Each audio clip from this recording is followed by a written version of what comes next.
What is the hidden meaning of Daniel 7 verse 8? Daniel the prophet receives a vision from God in which he sees 10 horns on a beast. Then another horn comes up among the 10 and uproots 3. Now, we read that the 10 horns are 10 kings. That's verse 24, 25. And kings rule nations. So really, the real meaning is the 10 horns are 10 nations. And another horn, another nation comes up among the 10 nations. Now, what is going on here? Well, if you had 10 bowling pins and you saw a bowling ball come up among the pins, we're talking, that would be, it would convey intrusion. It would like forceful, like invasion. And that's what's going on in verse 8. One nation is invading 10. And so where is this taking place? Well, this particular beast is called the fourth beast in verse 7. And before the fourth beast, there are 3 other beasts. And the first beast, they're all empires. That's in verse 17, like I said. Now, the first beast is Babylon, which corresponds to Iraq today. Babylon is given in chapter 2, like verse 39, around 39. And then chapter 5 gives Persia or Iran as the second beast because it succeeds Babylon. It conquers Babylon. And then the third beast is the Greek Empire because it conquers Persia. That's in chapter 8.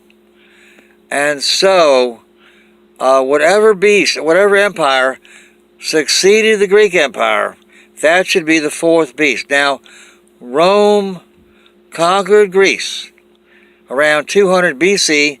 It conquered other parts of the Greek Empire over time. Like Egypt was a part of the Greek Empire. It was conquered something like, well, let's say after Caesar, Julius Caesar was killed, there was civil war, and Augustus Caesar conquered Egypt, I don't know, like something in the 20s maybe, BC. And anyway, long story short, Rome is the fourth beast. And so these 10 horns, or 10 nations, are 10 nations that become sovereign after the fall of the Roman Empire. In other words, they're on Roman territory. And long story short, these 10 horns are 10 nations that stay with Rome when it's the head of the empire, the capital of the empire. That's in chapter 12 of Revelation. Now, in chapter 13, we see that the 10 horns are still with Rome. The 7 heads in Revelation, the beast with 10 horns becomes the beast with 7 heads, 10 horns. Anyway, the 7 heads are the 7 hills of Rome. That's in Revelation 17. And the 7 heads and 10 horns are together. That means, and this is in a new period, this is Revelation 13 is about papal Rome. And by this time, it's no longer, Rome is no longer the head of an empire, but it is still powerful, and it became papal Rome. Anyway, the 10 horns are with Rome, and so we can tell which of the 30 nations that developed out of the Roman Empire, after the Roman Empire split up, it split up into 30 nations, around 30 nations.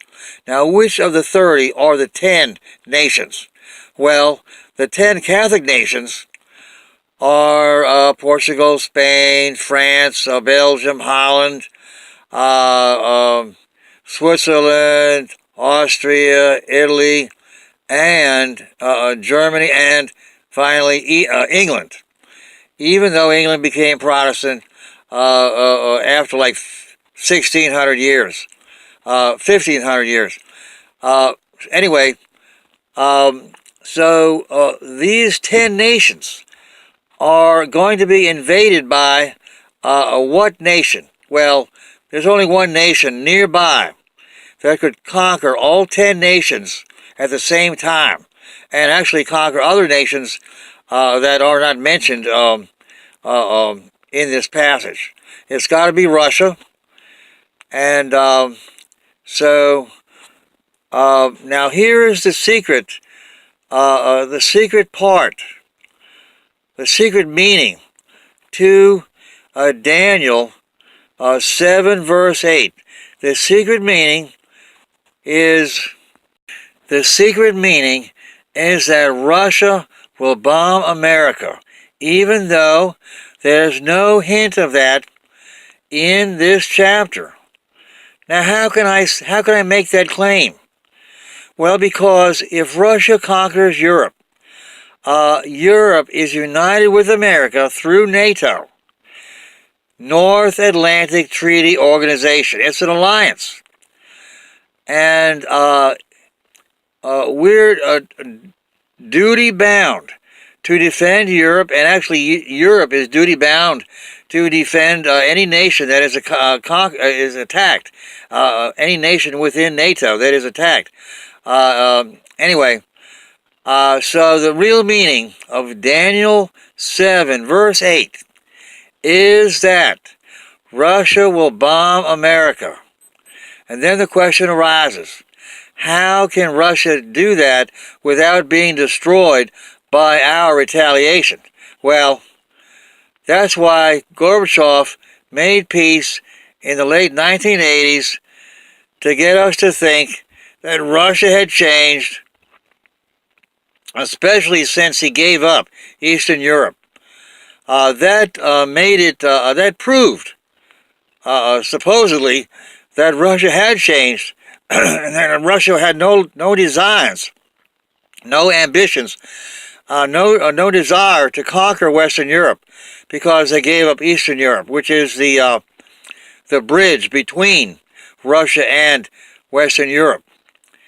And so we think, our leaders have come to think that if Russia was going to conquer Western Europe, they would hold on to Eastern Europe.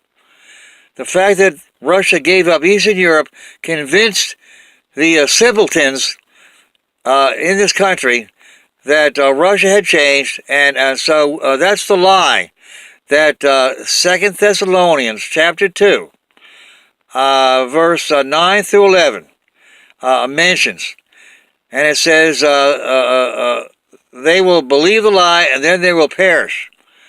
And who is he talking about? He's talking about America. The people in the big cities of America are going to perish because this country has believed the lie. But what does that mean? It means we acted on that belief by doing what? By disarming. And so that's why Russia can hit us without us hitting Russia, because our retaliatory arsenal has become so small that Russian interceptors can shoot it down. And another thing, there's a part of our arsenal which is not ready to be used, so it will be destroyed not by interceptor missiles as our arsenal flies to Russia, but it'll be destroyed by offensive missiles coming from Russia and hitting our stuff on the ground, hitting our bombers on the ground, because they're never going to take off because they're no longer on alert. And our ICBMs, BM stands for ballistic missiles. IC stands for intercontinental. And so these missiles are not ready to be used. They're the new policy ever since Clinton. That's not new, but when it was new in his day, he has a new policy where they don't even try to launch our ICBMs because there's a danger of our satellites not working. It could be that our satellites are malfunctioning when they tell us that a Russian attack is taking place. So in order for us to make sure that we don't start an accidental nuclear war, we don't even launch our ICBMs. We rely on a second strike. That means our submarine missiles to be enough to deter Russian attack. And they would be enough if we kept the number of submarines and submarine missiles the way it was back in Clinton's time. But instead, we have gone ahead and eliminated 2/3 of our submarines. And it's unbelievable how stupid this country's leadership is. Our leaders have betrayed the trust of the American people. We don't have a triad anymore. Triad means a three-legged retaliatory arsenal. And we're down to a monad. Our submarines are all we have. Like I explained, our bombers are not on alert. Our ICBMs are not ready to be launched. And so it's like the two vehicles in my front yard that don't run. Are they vehicles for real? No, because they don't do what a vehicle does. A vehicle travels. You know, a car has to be able to go on the road and be driven. Well, my two vehicles, they don't run. And that's the same thing with our triad. Two parts of our triad are not a valid arsenal. And so you got to realize our leaders are you know, this whole country is we're ready to be. We're a basket case, just waiting to happen. And if you want to comment or ask questions, contact me at joegrace at gmail.com. That's JoeGrace GRACE.